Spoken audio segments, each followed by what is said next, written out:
maior tecnólogo dentro dos nossos estudos de eleitoral, que é o Dr. Rafael Candido. Desde os tempos do México, que ele se revelou especialista nesse assunto. Mas o doutor Tiago Magalhães vai falar de um pensador, a meu ver, de primeiríssima ordem, que eu considero possivelmente o maior metafísico vivo hoje no continente sul-americano, que é Juan Antônio Vidal, discípulo do padre Oswaldo Lira, sobretudo, e que influenciou e influencia ainda gerações no Chile e também na Argentina. Ele é responsável, atualmente ele está morando em Santiago do Chile, mas ele morava e lecionava lá em Vinha del Mar, responsável, juntamente com Gonçalo Ibáñez, que foi um senador lá no Chile, pela restauração dos estudos do direito natural no Chile. Então é de uma importância extraordinária. Realmente os filhos de Juan Antônio, que devem, eu até mencionei aqui o José Luiz Vidal como um dos nomes sobre os quais nós devemos tratar em próximas edições desse nosso congresso. Bom, eu passo então a palavra ao Dr. Tiago Magalhães, renovando aqui os meus cumprimentos e a minha satisfação de tê-lo aqui entre nós. Muito obrigado, doutor Ricardo. Boa tarde a todos. Primeiramente, eu quero agradecer o convite feito pelo Dr. Ricardo Dipp, pela doutora Viviane Berton, para participar deste 4º Congresso de Direito Natural Clássico. Fiquei muito honrado com o convite e alegre por poder contribuir de algum modo com a difusão do Direito Natural Clássico no Brasil. Para conseguir abordar todos os pontos que eu programei tratar nessa palestra, sem ultrapassar o tempo da minha exposição, eu vou seguir mais ou menos de perto um texto que eu elaborei aqui, mesmo porque há nele algumas citações que eu quero ler para vocês, que fazem parte da minha exposição. Eu dividi a minha exposição em 3 partes. Na primeira parte, eu gostaria, se me permitem, de fazer um breve apanhado sobre aquelas que talvez sejam as 3 maiores escolas justnaturalistas. A gente já sabe de antemão que o pensador do qual a gente vai abordar aqui é um autêntico representante do justnaturalismo clássico. No entanto, me parece interessante fazer essa exposição comparativa para esclarecer especialmente o que o justnaturalismo clássico tem de diferente dos demais. Essas diferenças, como vocês vão ver, não são meramente acidentais. Elas são substantivas. Merecem, portanto, ser destacadas. Na segunda parte, eu vou falar um pouco sobre a vida e obra do professor Juan Antônio Vidal. E na terceira e última parte da minha exposição, eu optei por selecionar um ponto específico do seu pensamento para tratar de forma um pouco mais verticalizada, tá? Eu escolhi tratar sobre a teoria da vontade, já que esse é um tópico ao qual o professor Juan Antônio dedicou muitos artigos. Fala mais especificamente da relação entre intelectualismo e voluntarismo. Então, vamos então à primeira parte dessa palestra. A gente pode dizer que existem basicamente 3 grandes escolas de direito natural. O direito natural clássico, o direito natural racionalista moderno e o direito natural, assim chamado, neoclássico.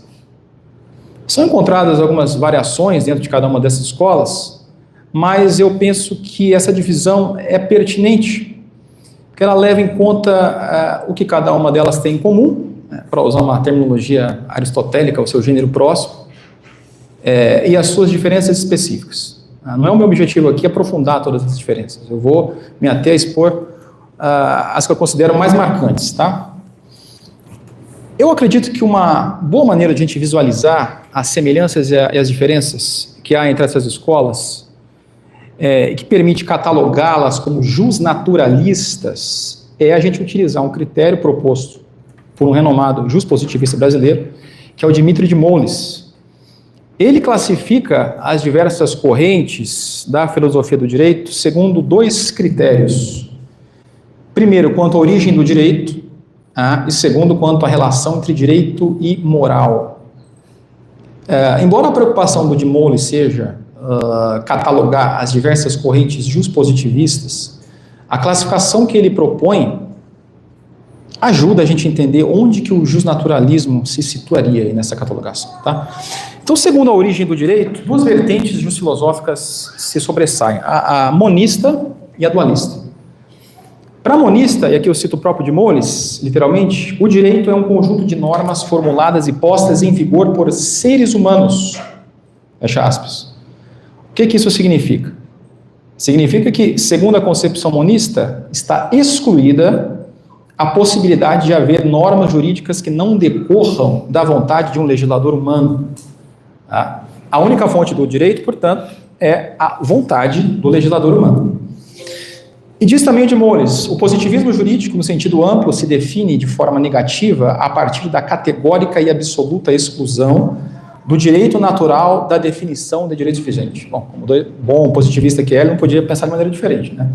Então, o juspositivista se encaixa aqui, ele é monista. Tá?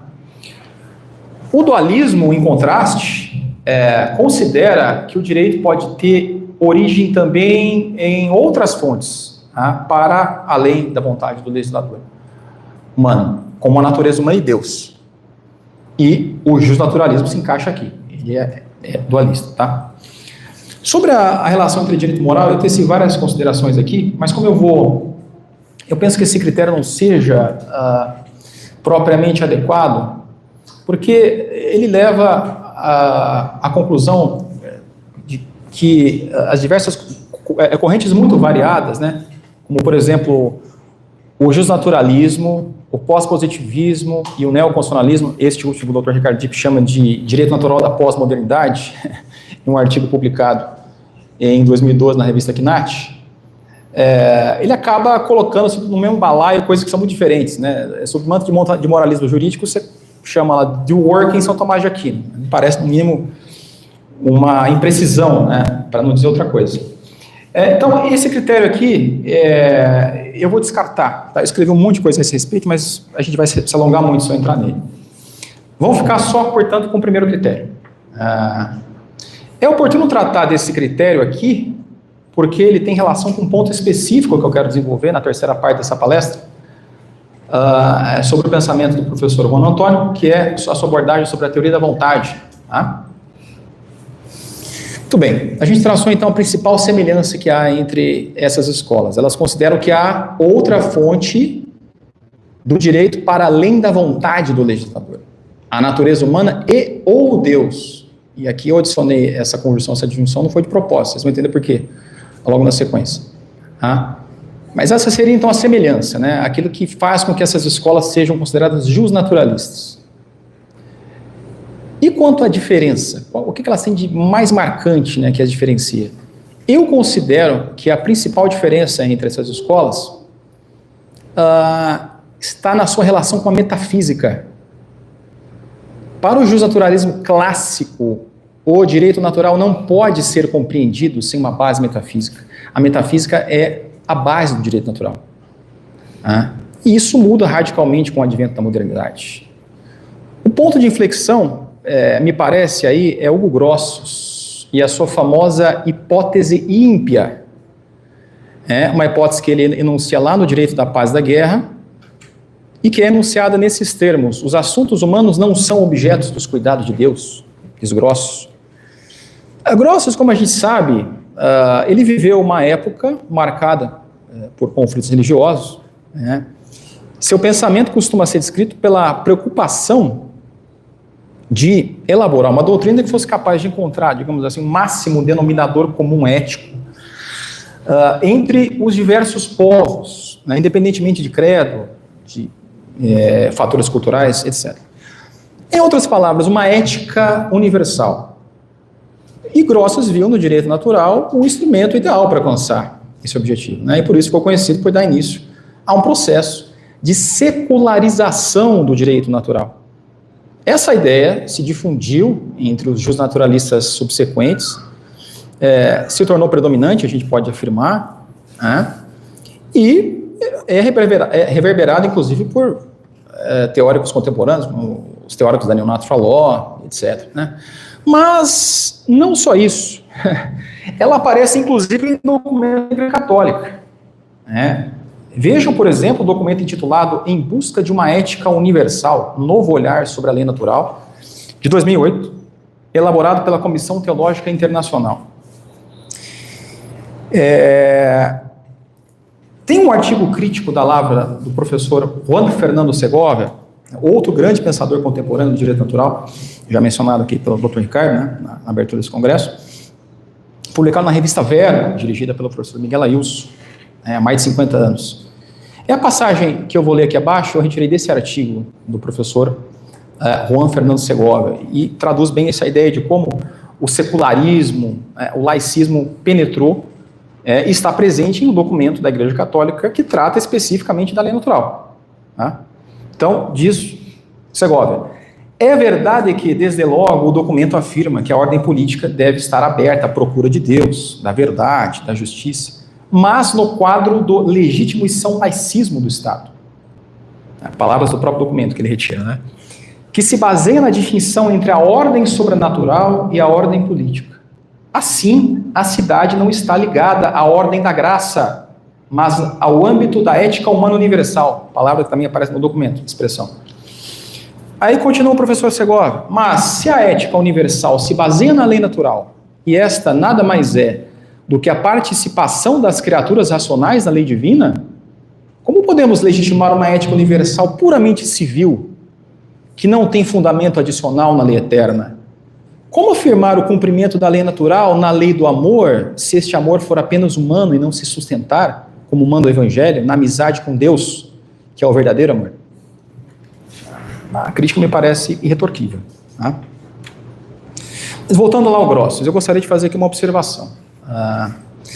É verdade que Grotius deu pontapé inicial no processo de secularização do direito natural, mas isso só até um certo ponto. Basta a gente ver o que diz o próprio documento, aliás, o próprio Grotius, no Direito da Paz e da Guerra, logo após ele enunciar aquela que ficaria conhecida como hipótese ímpar. Ele fala assim: esse direito natural de que tratamos, tanto que se refere à sociabilidade do homem, como aquele assim chamado num senso mais lato, ainda que decorra de princípios inerentes ao ser humano, pode, no entanto, ser atribuído com razão a Deus, porque foi ele quem assim dispôs para que tais princípios existissem em nós. Ou seja, o Grotius está ali no meio do caminho, ele tem um pé na tradição clássica ainda, mas ele já é um racionalista moderno. Seria só posteriormente com Samuel Pufendorf, Thomasius, Christian Wolff, que a era do direito natural moderno se iniciaria de fato. Nesses autores, aí a ruptura com a metafísica já é total. Essa ruptura, me parece, ela pode ser claramente visualizada se a gente analisar a relação que há entre lei natural e lei eterna. Para São Tomás, que é o principal autor da tradição da lei natural, a lei natural é participação da lei eterna na criatura racional. Ou seja, a fonte da lei eterna é Deus. Isso não é algo que possa ser ignorado, varrida para debaixo do tapete. Os jusracionalistas modernos, especialmente a partir de Pufendorf, promoveriam a cisão entre a lei natural e a lei eterna. Ou seja, eles imanentizariam por completo o direito natural. Nas palavras do mestre José Pedro Galvão de Souza, abre aspas, o racionalismo seccionava a lei natural da lei eterna, fazendo-a decorrer simplesmente da natureza humana. Agora vocês entendem por que eu coloquei ali um e-ou, Tá certo, o justnaturalismo é dualista, mas a partir da modernidade essa única fonte passa a ser apenas a natureza humana e não mais Deus. Bom, essas são as principais diferenças entre o direito natural clássico e moderno, também chamado de jusracionalista. Há outras, mas eu não vou ter tempo de tratar aqui. E quanto ao neoclássico? Aqui as coisas se tornam um pouco mais complexas, falando de John Finnes, Germain Grisé, etc., Finnes aceita o rótulo de neoclássico, mas ele faz uma ressalva. Ele entende que o sistema proposto por ele, por Germain Grisé, que ficaria conhecido depois por nova teoria da lei natural, é mais clássico do que novo. Eu digo não, ele é muito mais novo do que clássico. A neonaturalidade se pretende tomista em grande medida, mas a sua ruptura com o tomismo fica muito clara quando a gente analisa como esses autores os autores que pertencem a esse movimento concebem a relação entre a ética e a metafísica. Um dos alicerces da New Natural Law é justamente estar na proposta de segregar, de separar a ética da metafísica, né? Em tempo, dizer que a ética não depende da metafísica é dizer que ela, ao fim e ao cabo, não depende de Deus, né? Enfim, eles têm realmente a pretensão de convencer a sua audiência de que essa tese conta com o respaldo de Santo Tomás. Ele tenta fazer isso de várias maneiras, tá? Separa a razão prática de razão especulativa, diz que pelo fato de a razão prática possuir os seus próprios princípios, ela seria independente, porque senão não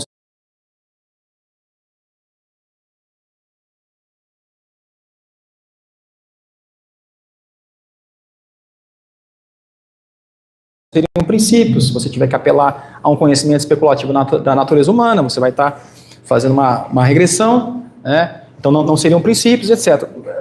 Tudo isso aí a gente pode questionar, tal, né? Fato, né? Mas eu vou me ater aqui naquele que talvez seja o principal argumento que ele usa para fazer essa separação entre a ética e a metafísica, tá? Está lá no Aquinas dele. Finis coloca uma lupa sobre uma afirmação que Santo Tomás faz lá no prólogo do seu comentário à Ética Nicômaco. Nessa afirmação, São Tomás fala na existência de 4 ordens da realidade com respeito à razão humana: natural, lógica, ético-política e técnica. Na natural estaria a metafísica, a filosofia natural, na ordem lógica também estaria as ciências da linguagem, pensamento, lógica, gramática, etc. As 2 últimas seriam as ciências práticas, a ciência do agere, ética política, do agir humano com repercussões morais, e a da técnica, a da razão prática na sua acepção do facere, o fazer, das realizações humanas, das obras, né, tal. Então, ele diz assim, bom, são 4 ordens, São Tomás está tratando de 4 ordens, só que ele entende que elas são irredutíveis entre si. Ou seja, uma não conversa com a outra. Elas não se comunicam. É assim que ele interpreta isso, né? E como a metafísica está na 3ª ordem, está na ordem ética política, aliás, perdão, a ética está na 3ª ordem, e a metafísica está na 1ª, está na ordem da natureza, então quer dizer, a ética é independente da metafísica. Isso aí é repetido por todos os teóricos natural. O Tollefsen tem artigos sobre isso, o Finis fala muito disso. É muito criativo isso daí, a gente não dá para negar, mas está errado, né? Tal como assinala meu amigo Daniel Scherer, seu livro A Metafísica da Revolução, citando o Russell Hittinger, que é um grande tomista americano, tem um livro chamado The Critique of the New Natural Law Theory. É um livro só sobre, para criticar o sistema Grezé-Finis, né? E então, o Hittinger, na sua minuciosa e francamente implacável crítica ao Finis e ao Grezé, ele repara num detalhe interessante nos textos desses 2 autores, né? O Finis e o Grezé e outros. São Tomás, imediatamente antes de oferecer essa classificação que nós falamos aqui, quadripartite, natural, lógica, ético-política e técnica, ele oferece uma classificação um pouco antes ali, no mesmo parágrafo ali, um pouco antes. Ele oferece uma classificação dupla da ordem nas coisas, ordo in rebus. Primeiramente, há uma ordem das partes com respeito ao todo, tá? E, em segundo lugar, a ordem das coisas com respeito ao fim. Estão nas coisas. Existe uma ordem nas coisas, existe a ordem da razão humana com respeito às coisas, que é essa que é quadripartite, tá? E aí diz o Hittinger, em outras palavras, São Tomás é cuidadoso ao afirmar os 2 princípios de ordem ou de unidade nas coisas antes de esboçar os 4 modos diversos pelos quais a razão está ordenada às coisas. Ou seja, há uma ordem teleológica primária, in rebus, que está nas coisas, que as 4 ordens ad rationem comparator, né, da razão humana, devem levar em consideração. Ou seja, a metafísica permeia todas as 4 ordens. Tanto, não só a natural, ela permeia a ordem ético-política, ela permeia a ordem da linguagem, a ordem da lógica e a ordem da técnica. Essa é a conclusão que nós temos que chegar lendo o próprio texto de São Tomás. Então, Finis, ele coloca uma lupa e faz um recorte, e chega a essa conclusão absurda de que a ética pode ser separada da metafísica. O que eu lhes asseguro é que se você propuser uma coisa dessas para homens como Padre Oswaldo Lira, Juan Antônio Ido, Alexandre Porreto, Ricardo Dipp, eles vão querer bater em você. A proposta de alijar a ética da metafísica é eminentemente moderna e não tem nada de tomista. Né? Então, essas seriam as considerações iniciais que eu gostaria de fazer, tá? Sobre as 3 escolas do direito natural. E agora eu vou falar um pouquinho sobre o professor Juan Antônio Ido, sua vida e obra. Juan Antônio Ido nasceu na cidade de Valparaíso, no Chile, no ano de 1935. Hoje ele conta com 89 anos, é vivo até hoje. Eu tenho o privilégio de manter contato com seu filho, Felipe Guido Lira, que é professor de Filosofia do Direito da PUC do Chile. Contato que eu estabeleci por intermédio de um amigo, o William Farré, que é aluno do professor Félix Lamas. E o professor Felipe me auxiliou barbaramente na elaboração dessa palestra, me forneceu textos sobre seu pai, artigos dele que não estão disponíveis na internet, etc. Sou muito grato ao professor Felipe.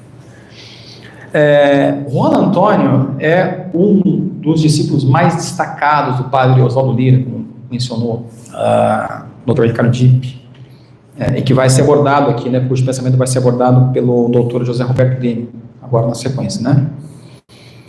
Ele é conhecido por sua vocação docente, professor Juan Antônio. Lecionou no Instituto de Filosofia da Universidade Católica de Valparaíso, entre os anos de 1961 a 2000, e na Universidade Adolfo Banhes de 2001 a 2008. Tá? Ele foi criador da revista Tizona, fundada em 1958, e diretor da revista Filosófica entre os anos de 1978 a 1999. A Tizona era uma revista de difusão de ideias, exerceu grande influência, sobretudo nos conturbados anos 60, 70, que antecederam a derrocada do regime socialista de Salvador Allende e culminaram na sessão do general Augusto Pinochet em 73. E já a revista Filosófica tinha um viés mais acadêmico, contou com a publicação dos maiores pensadores da época, né, que viriam ocupar as principais cadeiras de filosofia das universidades chilenas. O artigo do professor Juan Antônio, sobre o qual vou me debruçar mais detidamente na terceira parte dessa palestra, foi publicado nessa revista. A obra do professor Juan Antônio é vasta. Ele possui 3 livros publicados: El Hombre Animal Político, que já está na sua 6ª edição em castelhano, possui tradução em português, tá? Um curso de metafísica, e La Libertad e sus Servidumbres, a liberdade e suas servidões, que esses 2 últimos não têm tradução em português, né? Agora, quanto aos artigos, são centenas. Eu tive acesso, através do professor Felipe, a um catálogo de toda a obra do professor Juan Antônio, né? Ele possui 24 capítulos publicados em coletâneas, 15 artigos publicados em revistas acadêmicas estrangeiras, 58 artigos publicados em revistas acadêmicas nacionais, né, e 60 resenhas de livros. E mais de 400 artigos de difusão, a sua maioria publicados na revista Tizona e no diário La Nación, no Chile.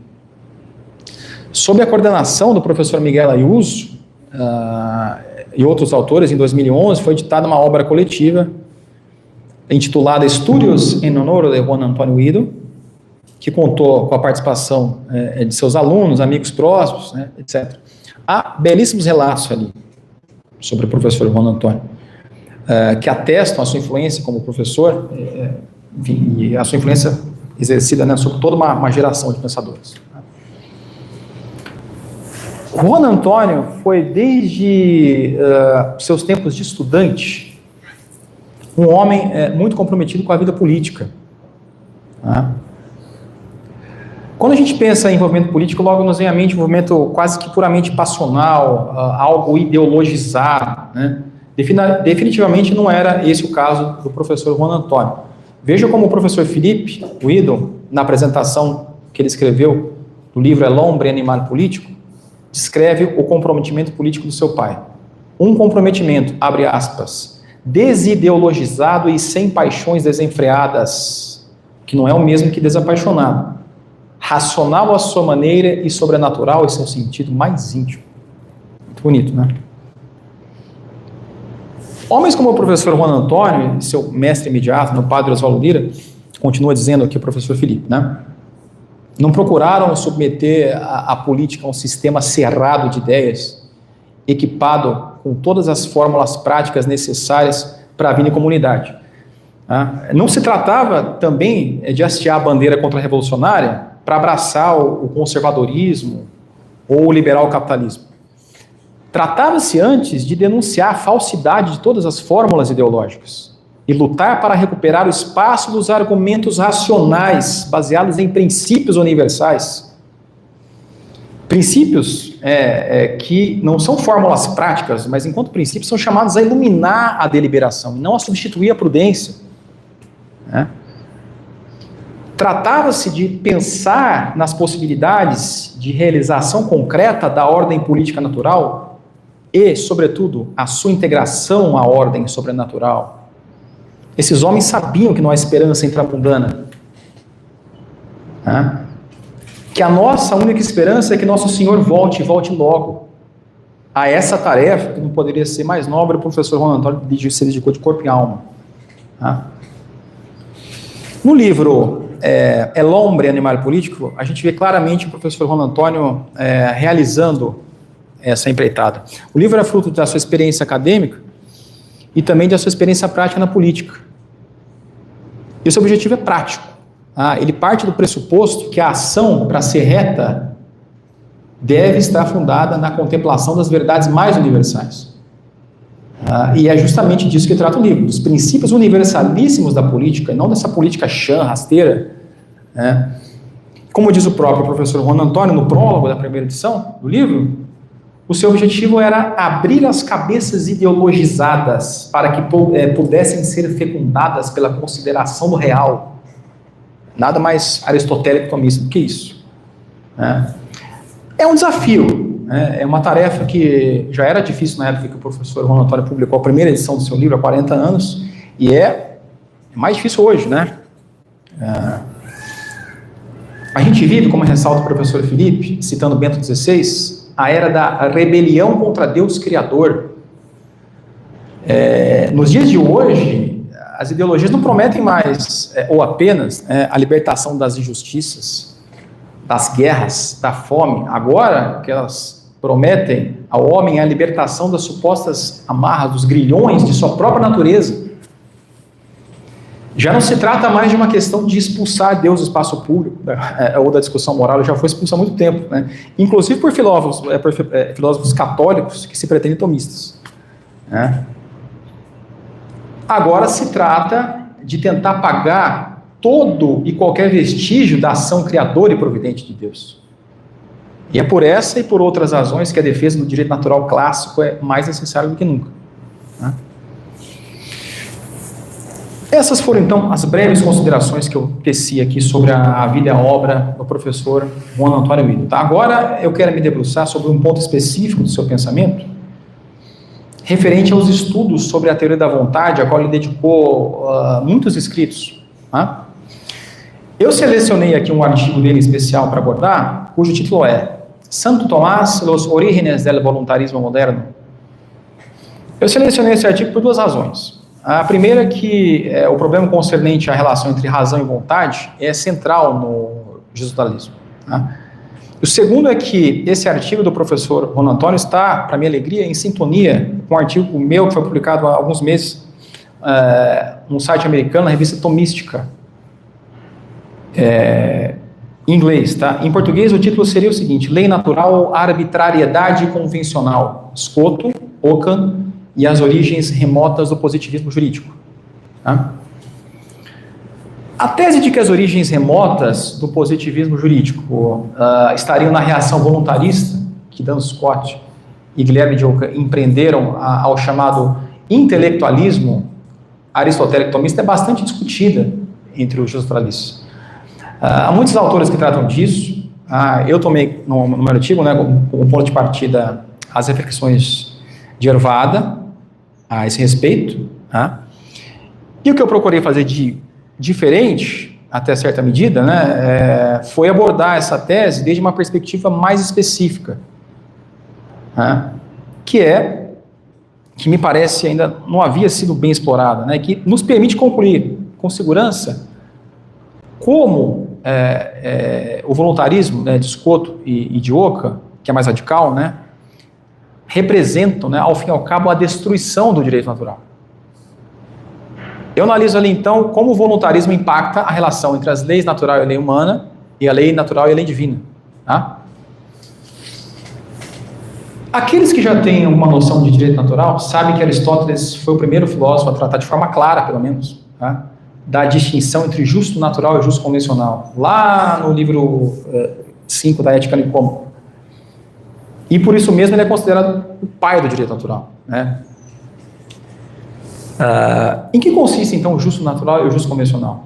Eu cito aqui Aristóteles literalmente. Tá? Justiça natural, abre aspas, é aquela que tem a mesma força onde quer que seja e não existe em razão de pensarem os homens deste ou daquele modo. Legal é a que de início é indiferente, mas deixa de ser depois que foi estabelecido. Então, a justiça legal seria a justiça convencional, tá? O justo convencional. O que Aristóteles está dizendo aqui para a gente? Ele está dizendo o seguinte, que há coisas que são naturalmente justas, independentemente de uma convenção ou de uma instituição. Tá? Com a nossa razão, observando a realidade, em especial a natureza humana, a gente percebe que há coisas que são naturalmente justas. Por exemplo, que não se deve injuriar alguém. Tá? Com a nossa própria razão, usando a nossa potência intelectiva, a gente tem como saber disso. Agora, há coisas que eu só tenho como saber se são justas, isso é, qual que é a regra de ação a ser seguida, se eu tomar contato com a instituição, com uma convenção pública, uma lei. E para ilustrar aqui essa segunda situação, eu menciono aquele que talvez seja o exemplo mais citado de justo convencional pelos justnaturalistas, né? As regras de trânsito, a definição do lado da rua pela qual os carros devem trafegar. Eu só tenho como saber que eu devo dirigir, por exemplo, pelo lado esquerdo ou pelo lado direito, depois que eu tomo conhecimento do que foi convencionado. Voltando lá para Aristóteles. Antes da convenção, eu não tinha como saber disso. Dirigir pelo lado esquerdo é tão razoável quanto dirigir pelo lado direito. Há diversas opções razoáveis, e eu só tenho como saber qual é a regra de ação conhecendo o que foi especificado, determinado pelo legislador. Santo Tomás iria elaborar essa distinção lapidarmente. Eu considero que essa elaboração tomasiana é um dos pontos mais importantes da sua teoria da lei natural. Ele aborda isso lá na Suma Teológica, na prima segunda, questão 95, artigo 2, no Tratado da Lei, em que ele trata dos modos de derivação da lei humana a partir da lei natural. São os modos de derivação por conclusão, demonstratio, também chamado, e por determinação, determinatio. Ele já tratou ali na questão 94 da lei natural, e agora ele quer saber como a lei humana deriva da lei natural, qual que é a relação, como é que elas se relacionam.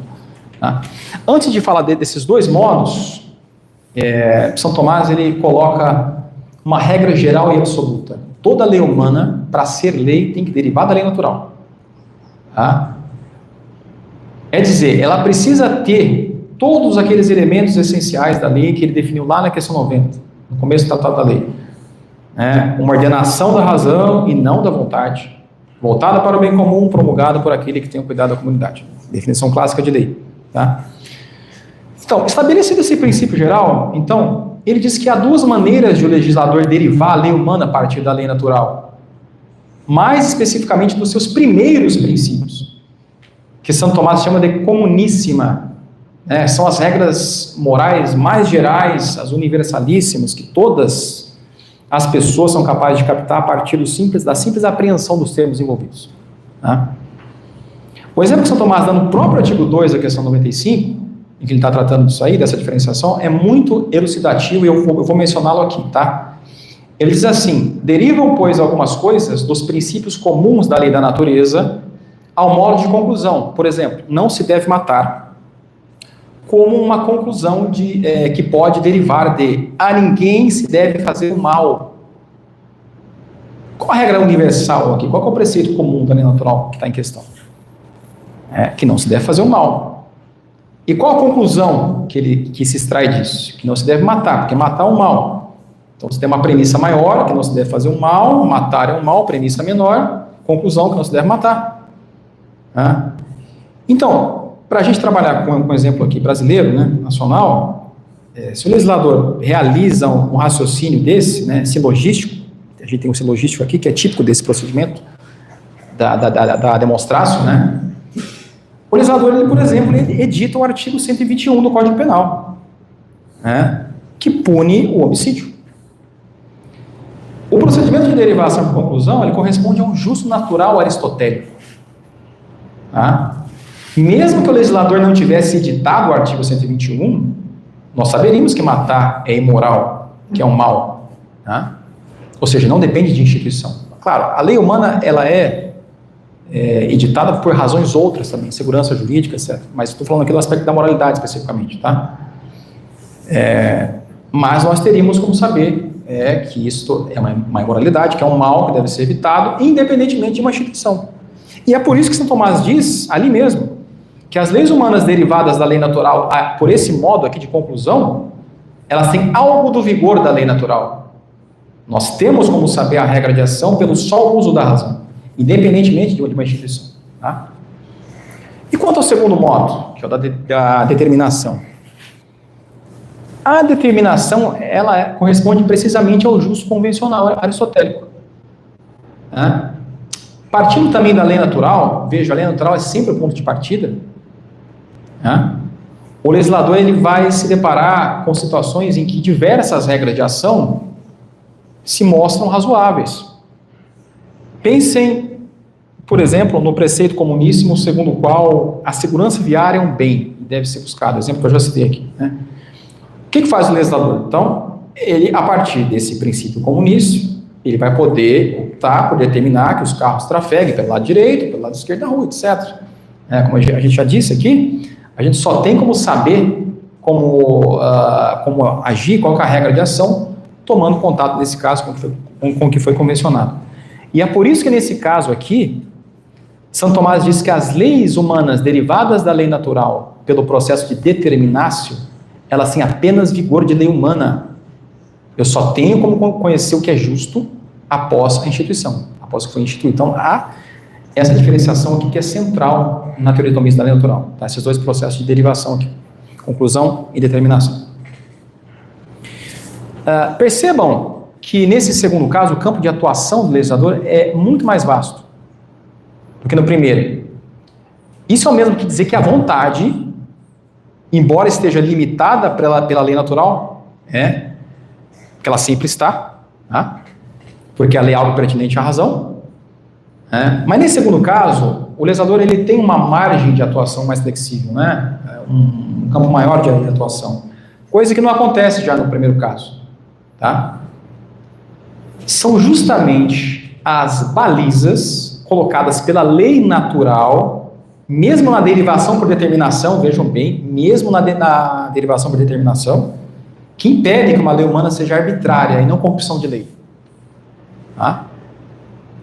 Agora veja que interessante. São Tomás leva todo esse sofisticado aparato teórico aqui para o campo da lei divina, especialmente a lei divina antiga. Resumindo muito rapidamente, a lei divina, ela antiga, continha 3 classes de preceitos: morais, cerimoniais e judiciais.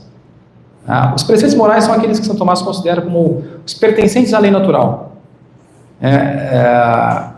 Estão, digamos assim, sintetizados, consolidados nos 10 mandamentos do Decálogo. Os cerimoniais são os preceitos da lei divina que ordenam os homens em relação a Deus, para Deus. E os preceitos judiciais, os que ordenam os homens uns em relação aos outros. Agora veja que interessante, São Tomás diz que esses dois últimos, os cerimoniais e os judiciais, são determinações dos preceitos morais. Ele está aplicando a mesma ratio, tá? Lá, que ele usou para relacionar a lei humana com a lei natural, aqui. Os cerimoniais e os judiciais são determinações dos preceitos morais. E o que isso significa? Significa que os preceitos morais e os judiciais são frutos da instituição.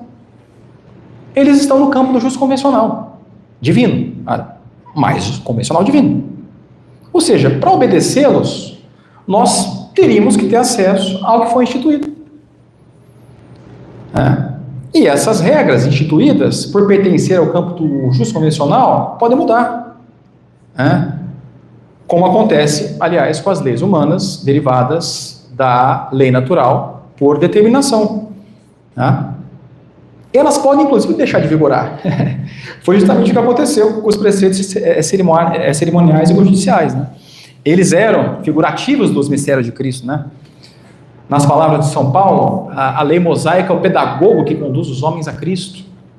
Com a vinda de Nosso Senhor, esses preceitos caducaram. Eles foram abrogados pela lei divina nova, que, no entanto, claro, manteve os preceitos morais. Foram, digamos assim, recepcionados pela lei divina nova. Agora, os cerimoniais e os judiciais foram abrogados. E São Tomás só consegue explicar isso aqui por conta dessa distinção de justo natural e justo convencional, que ele leva para o campo da lei divina. A primazia da razão sobre a vontade, ela pode ser visualizada de maneira nítida aqui, nessa distinção entre o justo natural e o justo convencional. Ela é tão marcante e central na teoria tomista da lei natural que São Tomás faz questão de ressaltar que essa distinção também rege o direito divino positivo. Tais são as próprias palavras do Akinati. Pois há na lei divina coisas prescritas porque são boas e proibidas porque são más, justo natural. São boas em si, más em si, por isso são permitidas e proibidas. Outras, ao contrário, são boas porque prescritas e más porque proibidas, justo convencional. A gente viu aqui que as leis positivas derivadas da lei natural por implementação, também é outro nome para determinação, né? Determinação, concretização, são sinônimos. As leis positivas humanas derivadas da lei natural por implementação, elas podem ser dispostas pelo legislador com uma grande margem de liberalidade, a gente viu aqui, né? Mas elas não podem contrariar a lei natural. Considerando que São Tomás, então, aplica a ratio, né, desse procedimento, da determinatio, ao modo como os preceitos morais e judiciais se relacionam com, aliás, os preceitos cerimoniais e judiciais se relacionam com os preceitos morais, ele está dizendo que os cerimoniais e judiciais são determinações dos morais, né? A gente conclui, então, que embora esses preceitos eles possam ser estabelecidos com ampla margem de liberalidade por Deus mesmo, eles não podem ser contrários aos preceitos morais. Ou seja, a lei divina positiva não pode contrariar a lei natural. Essa é a conclusão que nós temos que chegar aqui. E é justamente porque, para São Tomás, a razão tem primazia sobre a vontade. Deus não poderia, por exemplo, determinar que os homens o odiassem. A conclusão que chegaria Guilherme de Ockham depois, vamos falar aqui. Mas por que não? Deus não é onipotente? Claro que é.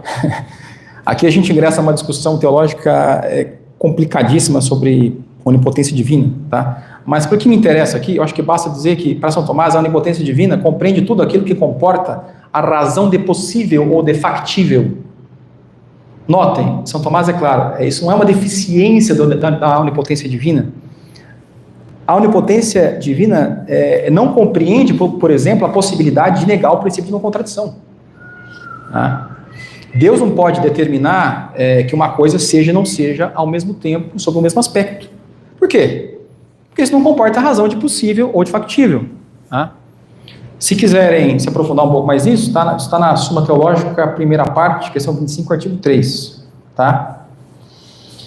E por que eu estou dizendo isso aqui? Pelo seguinte, nem os voluntaristas negam que Deus seja o sumo bem.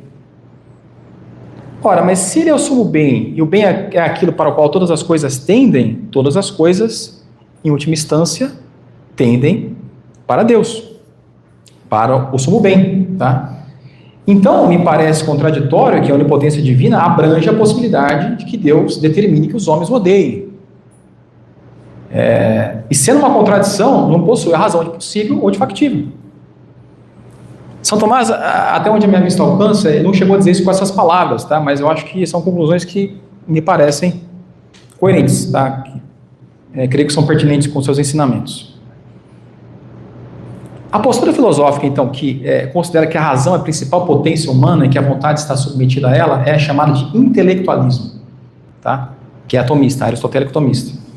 Segundo essa concepção filosófica aqui, intelectualista, a lei está visceralmente relacionada com a razão. A lei é a regra medida dos atos humanos. A razão é a regra medida dos atos humanos. A arbitrariedade não se traduz em lei, mas em corrupção de lei. E do ponto de vista ético, o intelectualismo sustenta que há coisas que a razão capta como sendo naturalmente boas ou más em si mesmas. A moralidade consiste, assim, em agir conforme a reta razão, que equivale a atuar consoante a natureza racional do ser humano. É no âmbito dessa cosmovisão aqui, intelectualista, que a gente pode falar verdadeiramente na existência do direito natural.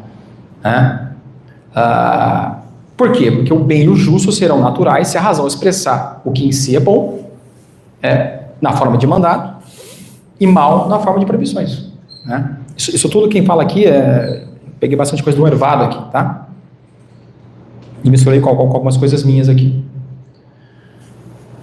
A perspectiva intelectualista foi confrontada pela reação voluntarista, empreendida logo na sequência, por Dan Scott e depois mais radicalmente por Guilherme de Ockham. O que diz o voluntarismo? O voluntarismo sustenta que a potência humana superior não é a razão, é a vontade. O bem e o mal não possuem bases racionais. Deus é, acima de tudo, vontade. E o bem e o mal possuem bases unicamente voluntárias. E a lei não é outra coisa senão a expressão da vontade daquele que governa. Mas então, se o bem e o mal não possuem uma racionalidade intrínseca, em si, se eles não integram a natureza das coisas, não há sentido nessa perspectiva em se falar mais em direito natural, que vai ser ou negado pelo voluntarismo, ou ele vai ser confundido ali em maior ou em menor grau com o direito divino positivo. Como vai ficar claro aqui logo na sequência. Dan Scott defende, digamos assim, um voluntarismo mitigado, ele sustenta que apenas os mandamentos do decálogo de primeira tábua, que ordenam os homens a Deus, são racionalmente cogentes. Ou seja, eles pertencem à lei natural, só os de primeira tábua. Os de segunda tábua, que ordenam os homens uns em relação aos outros, são frutos da vontade de Deus. Isso para Dan Scott. Ou seja, para Dan Scott, eles são bons porque Deus os quis, o segunda tábua. Eles não foram prescritos porque são bons em si mesmos, como entende São Tomás. Para São Tomás, todos os 10 mandamentos são da lei natural. São pertinentes à razão. E Guilherme de Ockham vai radicalizar esse voluntarismo. Ele vai levar o voluntarismo para os mandamentos de primeira tábua também. Todos os 10 mandamentos para Ockham são frutos da vontade de Deus. São bons porque Deus os quis. E se ele quisesse, desde o alto da sua onipotência, ele poderia determinar, inclusive sentido contrário, tudo que está ali. Diz Ockham, Deus é vontade sem travas. Na verdade, essa citação aqui é do Rune Marias, mas eu li o Ockham no original, eu acho que ela traduz bem o pensamento do Ockham nessa parte aqui,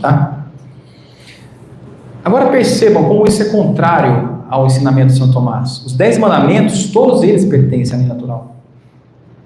De maneira que nós temos como conhecê-los pelo só uso da razão. Isso desde o Éden. Desde o Éden. Mas então, por que eles foram revelados? Alguém poderia perguntar. Eles foram revelados porque Deus, em sua infinita misericórdia, sabendo da nossa natureza decaída, do pecado original, nós temos dificuldade em captar essas regras morais. E aqui eu cito o próprio São Tomás. Eles foram revelados, portanto, para, abre aspas, excluir o erro da razão humana que acontecia a muitos, fecha aspas. Então vejam, a perspectiva intelectualista, ela não despreza a vontade de Deus. Deus possui razão e vontade. Só que, desde essa perspectiva intelectualista, em que a vontade está submetida à razão, nós temos como conhecer a vontade de Deus racionalmente, através das coisas criadas, através das suas essências, porque a sabedoria divina se manifesta nas coisas criadas. E, aliás, é assim que nós conhecemos tudo que está relacionado a Deus, através dos efeitos, né, da sua ação no mundo. Então, conhecendo a natureza humana, a sua essência, as suas inclinações naturais, tudo racionalmente, e os bens que completam as inclinações naturais humanas, de que São Tomás trata no artigo 2 da questão 94, o artigo mais discutido sobre lei natural, né? Conhecendo tudo isso racionalmente, nós temos como conhecer a vontade de Deus para a sua criação racionalmente, usando a razão. O homem foi feito de um tal modo que para ele a vida e a sua conservação é um bem, a união entre homem e mulher é um bem, a sociabilidade é um bem, a procriação é um bem, tá? O conhecimento é um bem, a busca pela verdade a respeito de Deus é um bem, tá? Isso tudo racionalmente. A gente aprende isso observando a natureza humana, tá? A gente não precisa de instituição para isso. A gente não precisa do direito positivo divino para isso. A instituição dos 10 mandamentos, no que tange a isto, ela entra como uma sobreposição, tá? Um reforço àquilo que a nossa razão naturalmente é capaz de captar. Essa é a doutrina de São Tomás e ela nos permite, essa é a única doutrina que nos permite resolver uma série de problemas metafísicos e teológicos. Tá? Agora pensa na perspectiva oposta, colocada por Scott e por Ockham. Ela nos leva a conclusões, no mínimo, delicadas, né? Complicadas, absurdas até. A vontade de Deus não está submetida à sua razão, tá? Mas antes o contrário. O que significa isso? Significa que a vontade de Deus não pode ser conhecida racionalmente. Ela só pode ser conhecida através de uma instituição. Ou seja, através da lei divina positiva. Isso vai descambar no fideísmo depois, é claro. Toda a fina distinção que Santo Tomás traça, baseando-se em Aristóteles, entre justo convencional, justo natural, que leva lá para o campo da lei divina, isso aqui desaparece. Isso aqui é pulverizado. Tudo vira justo convencional. Tudo vira determinações da vontade de Deus, que não possui qualquer trava mais. Né? Por isso que o Ockham vai chegar à conclusão que Deus poderia determinar que os homens o odiassem. E a consequência disso, como observou Hervada, né, é a destruição do direito natural. Tudo se transforma em convenção. E se a gente leva isso para o campo das leis humanas, agora eu volto para o começo da minha palestra, que eu falei um pouco de monismo e de dualismo, se a gente leva isso aqui para o campo das leis humanas, a gente vai ver que isso aqui corresponde perfeitamente àquilo que defende o positivismo jurídico. Todo direito é fruto da convenção, da vontade do legislador humano, que não terá outras balizas a não ser aquelas colocadas formalmente pelo próprio ordenamento jurídico. Tá?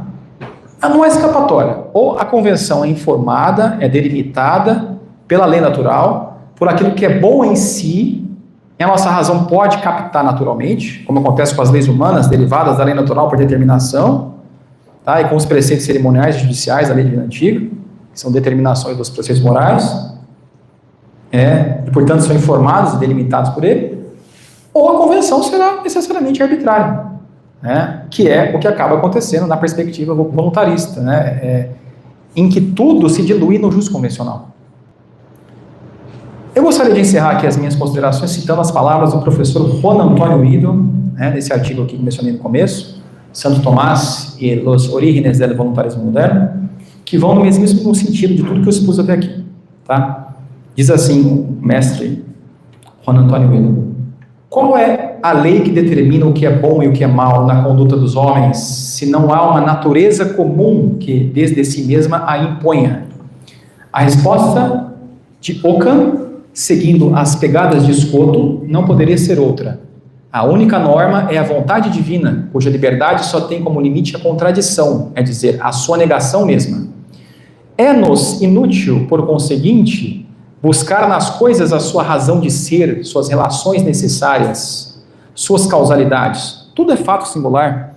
E o que está determinado a ser de uma maneira, por exemplo, a obrigação de respeitar a vida e a propriedade do vizinho, em vez de lhe dar uma licença para matar e para roubar, é feito unicamente da vontade, por cujo império poder-se determinar justamente o contrário, como bom e conveniente. A vontade de Deus é absolutamente livre, porque o seu querer não implica um sentido que se possa considerar como inteligível ou cogente. Quero mais uma vez agradecer ao Dr. Ricardo Dito, doutora Viviane, pelo convite, né, pela oportunidade de ter tido um contato mais próximo com esse maravilhoso pensador contemporâneo do direito natural clássico, que é Juan Antônio Wilber. Muito obrigado.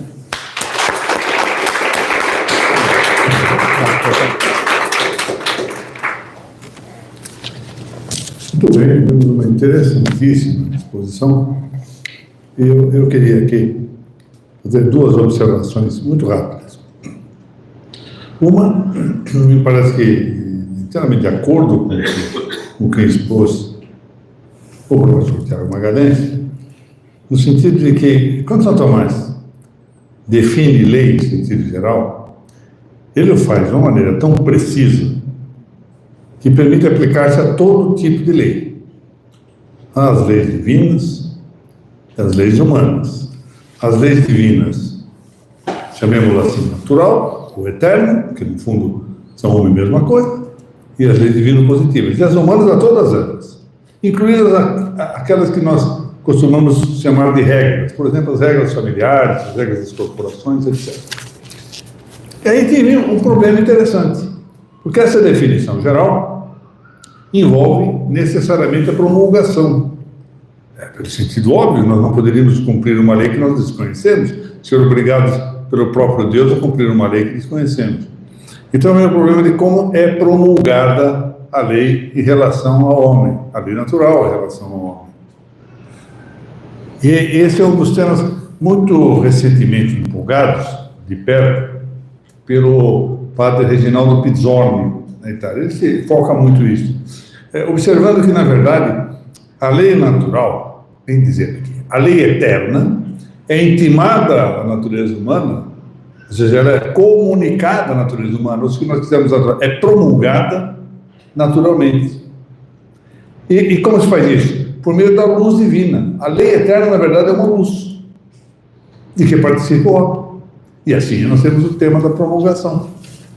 E está resolvido o problema. Mas é uma observação a látere que em nada acrescenta o que foi dito muito bem pelo professor Tiago Magalhães. Apenas estou aqui reforçando um pouco. Mas eu queria contar, porque às vezes o papel das pessoas mais velhas é ser testemunhas de fatos. Há algo que o doutor Tiago não conhece ou não conheceu, espero que por muitos anos ainda consiga conhecer. Mas é que é algo da pessoa física do Juan Antônio.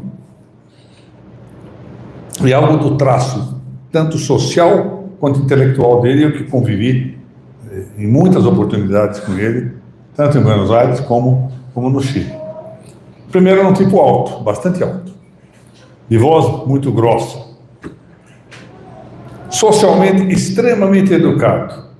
Eu não me lembro nem uma vez que eu tenha terminado as minhas pálidas participações lá no seminários de filosofia, lá na Universidade Católica de Buenos Aires, que a primeira pessoa que não se levantasse da plateia e viesse dirigir-se a cumprimentar, se não fosse ele. Toda vez vinha, uma pessoa com mais idade do que eu, estava recepcionando um pobre aprendiz, e vinha com toda a humildade e dando-me um certo grau de confiança e de alento, que toda vez que a gente termina de falar, pelo menos é o meu sentimento, acha que não foi muito bem, porque o melhor discurso será feito quando voltamos para casa. Eu tenho certeza que as homilias do padre também são assim. As melhores são quando ele está voltando para casa, ele devia ter falado assim. Também quem faz essas palestras, não é mesmo? É isso. E ele então vinha e me dava esse alento. Mas eu queria contar aqui algo da personalidade intelectual. Hoje nós utilizamos muito essa expressão, alguém que é cirúrgico. O Juan Antônio é uma pessoa, era, pelo menos uma pessoa cirúrgica nas suas manifestações.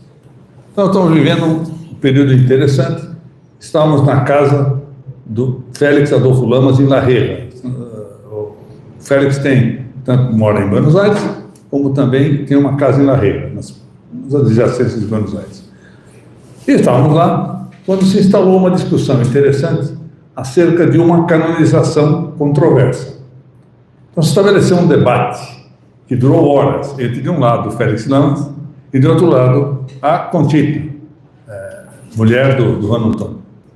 Não importa saber quem defendia o quê, nem vou esclarecer isso, mas apenas as duas posições. Entendendo que essas canonizações são infalíveis, que nos propõem modelos de santidade e depois não podem falhar.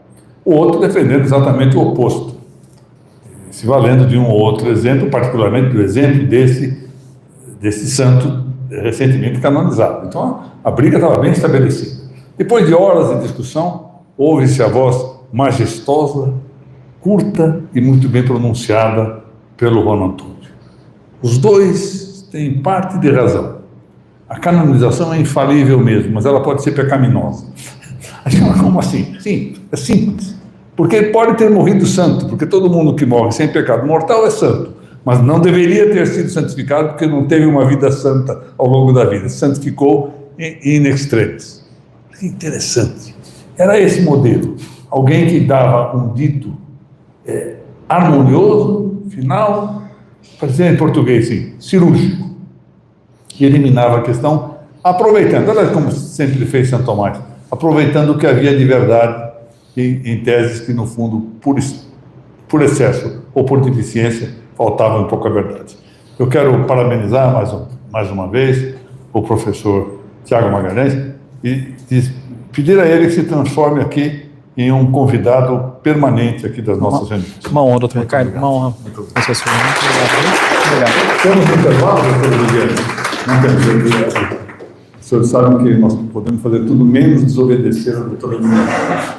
Então, eu convido o doutor José Roberto Leme Alves Oliveira